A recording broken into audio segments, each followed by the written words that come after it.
Well, Phil, let's talk about tonight first and foremost. And you've won a game of rugby, a tough game of rugby, but you've put yourself right in the mix in terms of qualification now.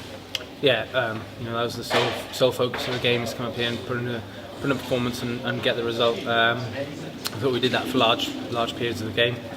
A little bit of a dip after half time, but we did well to wrestle it back, wrestle the momentum back, and then put it back on them and score points. A great mix of youth and experience. You're more at the experience then, but some of those youngsters really stood up today. They did, yeah.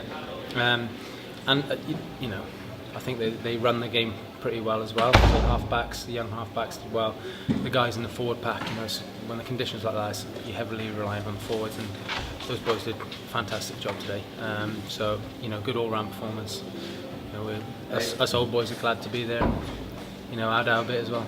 In terms of the threat, we saw beforehand, Bristol named a very powerful squad, but I suppose it underlines the strength of the Chiefs, doesn't it? You can make 15 changes and it still looks as though the right engine's running smoothly. Yeah, I think that's something that's been key for the squad over the last 5-6 years. We've always had those big qualities. You can make a load of changes, and we'll follow that with quality in ourselves. So, proud to be part of that, and it's great to see some of those young guys coming through and putting their pen in.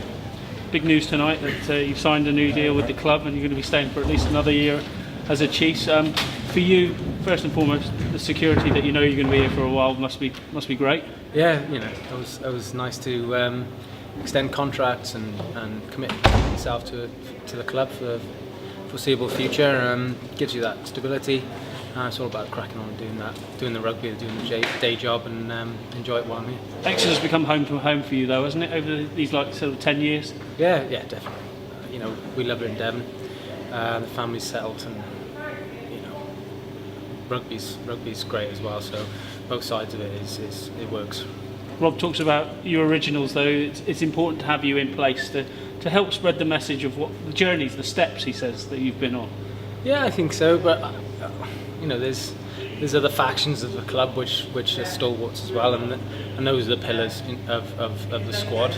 It's not just that the old guys are the ones that are the experience, and we're the ones leading up. There's plenty of leaders in this squad. It's not like they need the old boys, but I'm sure I can speak for me and Stino and Mooney and I suppose Dave as well. Dave Hughes, that we still think we've got something to give to the club, not just that experience but the quality as well. And moving forward, it must be really exciting. It is exciting. The club's in a good place, as it has been for the last few years. Obviously, the European disappointment is something that we've got to deal with and move forward from. But our sole focus now is the league and going after that and trying to finish as high as we can.